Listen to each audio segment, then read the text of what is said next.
Today, I will discuss with you back exercise sum number 31 of T.S. Garewal, page number 8.50. In this sum, first of all, it has been observed that balance sheet has been given and we have to prepare the ledger account. First of all, we have to prepare realization account. बेटा हमें भी पता है जब हम लोग realization account बनाते हैं तो रियलाइजेशन अकाउंट हम कैसे बनाते हैं। रियलाइजेशन अकाउंट में पहले हम एसेट्स ट्रांसफर करते हैं एट देयर बुक वैल्यू। अब हम एसेट्स में एसेट्स सारे ट्रांसफर करते हैं एक्सेप्ट ना तो कैश और बैंक बैलेंस ट्रांसफर होता है, ना ही फिक्टिशियस एसेट्स ट्रांसफर होते हैं, ना ही पार्टनर्स के करंट अकाउंट का डेबिट बैलेंस ट्रांसफर होता है, ना अकामुलेटेड लॉसेस ट्रांसफर होते हैं, ना ही पार्टनर्स के कैपिटल का डेबिट बैलेंस ट्रांसफर होता है। तो देखिए इसमें हमें दिया हुआ है इन्वेस्टमेंट। हमने सबसे पहले इन्वेस्टमेंट को ट्रांसफर किया टू इन्वेस्टमेंट 30,000, डेटर्स गिवन है टू डेटर्स 36,000। उसके बाद हमें दिया है बिल रिसीवेबल, वो हमने ट्रांसफर किया 33,400। फिर जब हम लायबिलिटीज ट्रांसफर करते हैं, लायबिलिटीज में हम वो लायबिलिटीज ट्रांसफर नहीं करते like accumulated profits, reserves, partners के capital balance, balance of partners current account, अगर कोई क्रेडिट बैलेंस है, इनको हम ट्रांसफर नहीं करते।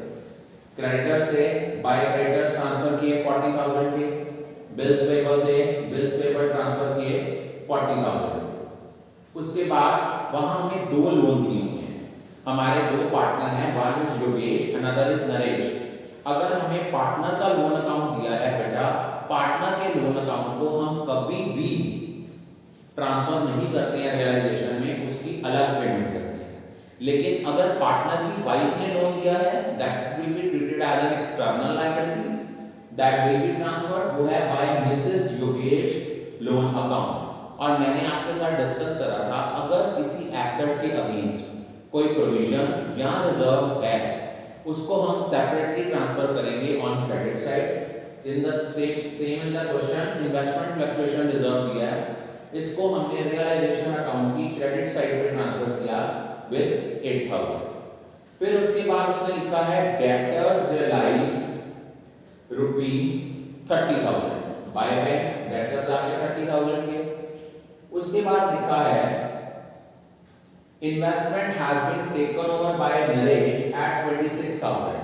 तो एंट्री आएगी Naresh capital account debit to realisation, realisation account में लिखा बाय नरेश कैपिटल, इन्वेस्टमेंट आ गई आपकी 26,000 की।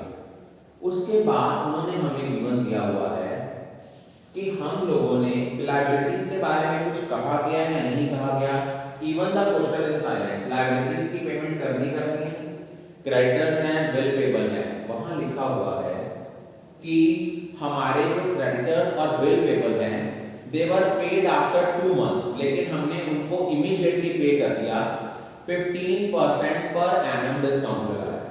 अब देखिए 40,000 हमें दिया है क्रेडिटर्स का, 40,000 दिया है बिल पेबल का, 15% 40,000 का 15% कैलकुलेट किया हुआ है 6,000, उसका 2/12 करना है। प्रोपोर्शनेट इसलिए करना है क्योंकि discount at the rate of per annum, तो 2/12 किया हुआ है 1,000। 40,000 में से 1,000 माइनस किया, कितना आ गया 39,000। सेम विद बिल पेबल, 40,000 में से 1,000 माइनस किया, कितना आ गया 39,000। टोटल आया 39 और 39 कितना होगी पेमेंट 78,000। फिर उसने कहा हुआ है Yogesh agreed to pay his wife loan, ये आ गया to Yogesh capital, wife loan कितना आ गया 42,000। उसके बाद उन्होंने लिखा हुआ है कि हमारे बिल रिसीवेबल रियलाइज होने हैं अंडर अ रिबेट ऑफ 5%, वो हमने किए, वो आ गया 31,730। कुछ बैड डेट रिकवर्ड्स हैं, वो होंगे 15,000 के। अनरिकॉर्डेड एसेट रियलाइज हुआ, ये भी बाय बैंक आया 10,000। उसके बाद क्वेश्चन की स्टार्टिंग लाइन में लिखा हुआ है कि Naresh is entitled to get a commission for his remuneration as well as expenses, वो कितने हैं 10,000। तो आ गया टू नरेश कैपिटल 10,000। उसके बाद हम क्या करते हैं बच्चे, उसके बाद हम क्रेडिट साइड का टोटल करेंगे, उसमें से दोनों साइड्स का टोटल करेंगे, देखेंगे कौन सी साइड जो है वो शॉर्टर है। अब इस पर्टिकुलर क्वेश्चन में आपकी डेबिट साइड शॉर्टर आ रही है, क्रेडिट साइड का टोटल ज्यादा आ रहा है। तो जो डिफरेंस की अमाउंट होगी उसको हम कहाँ ट्रांसफर करेंगे, उसको हम जो है डिस्ट्रीब्यूट करेंगे among partners in old rate. Is it clear? उसके बाद हम बनाएंगे पार्टनर्स का कैपिटल को। हमें इनका ओपनिंग बैलेंस दिया है, वो लिखेंगे by balance brought down 21,000 realisation का गेन हुआ वो हमने ट्रांसफर किया। अगर कोई पार्टनर लायबिलिटी लेके जा रहा है तो उसकी वो क्रेडिट साइड पे एंट्री आएगी, बाय रियलाइजेशन 42,000 योगेश के कॉलम में। उसके बाद नरेश को हमने रेम्यूनरेशन और एक्सपेंसेस के पैसे देने हैं, बाय रियलाइजेशन अकाउंट करके नरेश के कॉलम में। अब हमें फिक्टिशियस एसेट्स दिए हुए हैं, एडवर्टाइजमेंट सस्पेंस, वो दिया हुआ है 1,10,600। इसको इक्वली डिस्ट्रीब्यूट करेंगे among partners in old ratio. To advertisement suspense 55,300 55,300। अब एक पार्टनर जो था नरेश इन्वेस्टमेंट ले गया था, वो लिखेंगे टू रियलाइजेशन अकाउंट करके नरेश के कॉलम में। अगर तो पार्टनर की क्रेडिट साइड शॉर्टर आती है तो उनसे पैसे मंगवाने हैं, बाय बैंक। अगर डेबिट साइड शॉर्टर आती है तो टू बैंक। अब देखा जाए योगेश के केस में उनकी डेबिट साइड शॉर्टर आ रही, मींस उसने पैसे लेने हैं फर्म से, फर्म उसको पे करेगी, बैलेंसिंग फिगर आएगी 14,365। नरेश के कॉलम में की क्रेडिट साइड शॉर्टर आ रही है, मींस उसकी डेफिशिएंसी है, वो पैसे लेके आएगा, by bank account balancing figure आएगी 43,635। एंड में बेटा हम बनाएंगे बैंक अकाउंट। हमें बैंक का ओपनिंग बैलेंस दिया हुआ है 6,000, वो आ गया टू बैलेंस ब्रॉट डाउन 6,000। आप लोगों ने एसेट रियलाइज किए 30,000 के एक थे, 56,730 के एक थे, टोटल आ गए 86,730। उसके बाद अगर जो पार्टनर का लोन होता है वो हमेशा हम बैंक अकाउंट के कैश के थ्रू पे करते हैं। इस क्वेश्चन के एंड में लिखा हुआ है कि नरेश के लोन अकाउंट को उसके कैपिटल अकाउंट में ट्रांसफर कर दो। हम कभी भी कैपिटल अकाउंट में ट्रांसफर नहीं करेंगे। कैपिटल अकाउंट में ट्रांसफर तभी करते हैं पार्टनर का लोन अगर फर्म ने पार्टनर को लोन दिया हुआ है। अगर पार्टनर ने फर्म को लोन दिया हुआ है वो सेपरेटली उसकी पेमेंट होगी। आ जाएगा बाय नरेश लोन अकाउंट 44,000, यहाँ लायबिलिटीज की पेमेंट की, बाय रियलाइजेशन अकाउंट 78,000। अब देखिए योगेश को हमने पेमेंट की है तो बैंक अकाउंट की क्रेडिट साइड पे आएगी बाय योगेश कैपिटल। नरेश पैसे लेके आया है, वो आ जाएगा डेबिट साइड पे बैंक अकाउंट की, टू नरेश कैपिटल। अगर बेटा एंड में आपका बैंक अकाउंट आपस में टैली हो जाता है, इट मींस आपका क्वेश्चन ठीक है। Again I am going to repeat it, it's 31 question, back exercise question of TS Grewal, page number 8.57। सबसे पहले हम क्या बनाएंगे बेटा जी, रियलाइजेशन अकाउंट बनाएंगे। रियलाइजेशन अकाउंट में सबसे पहले हमने एसेट्स और लायबिलिटीज को ट्रांसफर करना है। एसेट्स हम सिर्फ वही एसेट्स ट्रांसफर करते हैं, सारे एसेट ट्रांसफर होते हैं except cash and bank balance. हमारे कोई फिक्टिशियस एसेट्स हैं उनको ट्रांसफर नहीं करना, कोई हमें पार्टनर के करंट अकाउंट का डेबिट बैलेंस दिया है उसको ट्रांसफर नहीं करना, कोई पार्ट हमारे अक्यूमुलेटेड लॉसेस हैं उनको ट्रांसफर नहीं करना। लायबिलिटीज में सारी लायबिलिटीज ट्रांसफर करनी है एक्सेप्ट कोई आपके अक्यूमुलेटेड प्रॉफिट्स और रिजर्व्स हैं उनको ट्रांसफर नहीं करना। अगर सपोज आप लोगों का कोई पार्टनर का कैपिटल बैलेंस दिया है या करंट अकाउंट का क्रेडिट बैलेंस दिया है उसको भी ट्रांसफर नहीं करना। उसके बाद हम लोगों ने ये दोनों एसेट्स भी ट्रांसफर कर दिए, लायबिलिटीज भी ट्रांसफर कर दी। अब इस क्वेश्चन में एक पॉइंट याद रखने वाला है, यहाँ पे दो लोन दिए हुए हैं, एक नरेश का लोन दिया है, एक मिसेस योगेश का लोन दिया है। जो पार्टनर का लोन है वो रियलाइजेशन अकाउंट में ट्रांसफर नहीं होता, लेकिन अगर पार्टनर की वाइफ का लोन है वो ट्रांसफर होगा because that is an external liability. अब नरेश के लोन को हम ट्रांसफर नहीं करेंगे रियलाइजेशन में, लेकिन मिसेस योगेश के लोन को ट्रांसफर करेंगे।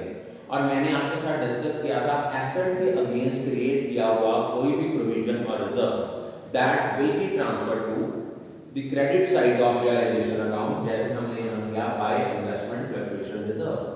फिर उसके बाद उसने कहा डेटर्स रियलाइज हुए हैं बाय बैंक, डेटर्स आ गया 30,000, नरेश इन्वेस्टमेंट ले गया बाय नरेश कैपिटल 26,000। उसके बाद योगेश उसने लिखा है Yogesh agreed to pay his wife loan to Yogesh capital 42,000। फिर उन्होंने हमें लिखा हुआ है क्रेडिटर्स और बिल पेबल जो थे पे करने थे 2 मंथ्स के बाद, बट हम लोगों ने इमीडिएटली पे कर दिया, बट डिस्काउंट पे किया at the rate of 15% per annum.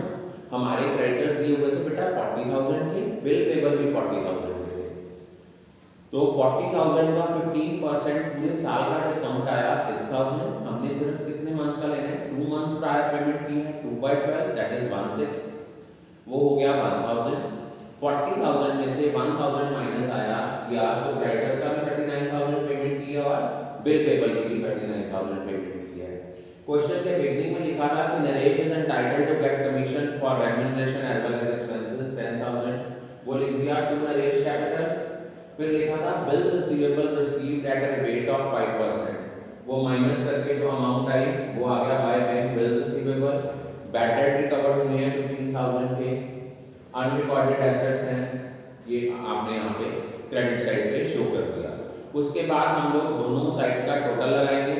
अगर तो मान लो क्रेडिट साइड ज्यादा है और डेबिट साइड शॉर्टर है, then it will be profit and vice versa. अगर डेबिट साइड ज्यादा है और क्रेडिट कम हो जाती है then it will be loss. अब यहाँ पे क्रेडिट साइड ज्यादा है और डेबिट साइड कम है, तो हम लोगों ने इसको हमारा प्रॉफिट आया उनको दोनों पार्टनर्स में डिस्ट्रीब्यूट कर दिया in their old profit sharing ratio. फिर हमने बनाया पार्टनर्स का कैपिटल अकाउंट। इनका ओपनिंग बैलेंस दिया था, बाय बैलेंस ब्रॉट डाउन क्यों आया, क्योंकि लायबिलिटी साइड पे बैलेंस स्टैंड कर रहा था। अगर गेन हुआ रियलाइजेशन का, बाय रियलाइजेशन आया। अगर कोई पार्टनर लायबिलिटी लेके जाता है, इससे उसका क्रेडिट बैलेंस इंक्रीज हो जाता है। बाय योगेश डाला 42,000, 10,000 हमने नरेश को पेमेंट कर दिया रेम्यूनरेशन एक्सपेंसेस की। फिर हमें फिक्टिशियस एसेट बैलेंस शीट में दिए हैं 1,10,600, इनको हमने दोनों पार्टनर्स में डिस्ट्रीब्यूट किया इन ओल्ड रेशियो, ये आ गया 55,300, 55,300। अगर कोई पार्टनर इन्वेस्टमेंट ले गया उसको हम लोग कहाँ शो करते हैं, पार्टनर्स कैपिटल अकाउंट की डेबिट साइड पे, टू रियलाइजेशन अकाउंट 26,000। अगर किसी पहले हमने योगेश के कैपिटल अकाउंट का टोटल किया, देखो यहाँ पे योगेश की कैपिटल अकाउंट की क्रेडिट साइड का टोटल ज्यादा आ रहा है, डेबिट साइड शॉर्टर आ रहा है। इट मींस उसको पैसे देने हैं। हमारे पास बैलेंस फिगर आई 14,365, हमने उसकी पेमेंट की टू बैंक। यहाँ पे नरेश के कॉल कैपिटल अकाउंट की क्रेडिट साइड शॉर्टर आई, तो यहाँ बाय बैंक आ गया, वो कितना आया आपका 43,635। एंड में हमने बनाया बैंक अकाउंट। बैंक अकाउंट में हमें ओपनिंग बैलेंस दिया था कैश एट बैंक का 6,000, वो लिखा। एसेट रियलाइज हुए 30,000 के एक है, 56,730 के एक है, 86,730 के एसेट रियलाइज हो गए। अब देखो नरेश का जो लोन है उसकी पेमेंट हमने बैंक के थ्रू की, बाय नरेश लोन अकाउंट 44,000। यहाँ लिखा हुआ है कि नरेश के लोन को ट्रांसफर करो उसके कैपिटल अकाउंट में, तो बेटा पार्टनर्स कैपिटल अकाउंट में वो लोन पार्टनर का ट्रांसफर करते हैं जो फर्म ने पार्टनर को दिया है। अगर पार्टनर ने कोई फर्म को लोन दिया है उसको हम सेपरेटली पे करेंगे। उसके बाद आपने लायबिलिटीज की पेमेंट की, बाय रियलाइजेशन आ गया। योगेश को पेमेंट दी है, बाय योगेश कैपिटल आ गया 14,365। नरेश से पैसे आए हैं टू नरेश कैपिटल आ गया 43,635। अगर एंड में आपका बेटा बैंक अकाउंट आपस में टैली कर जाता है, इट मीन्स आपका क्वेश्चन करेक्ट है। I think all of you are clear about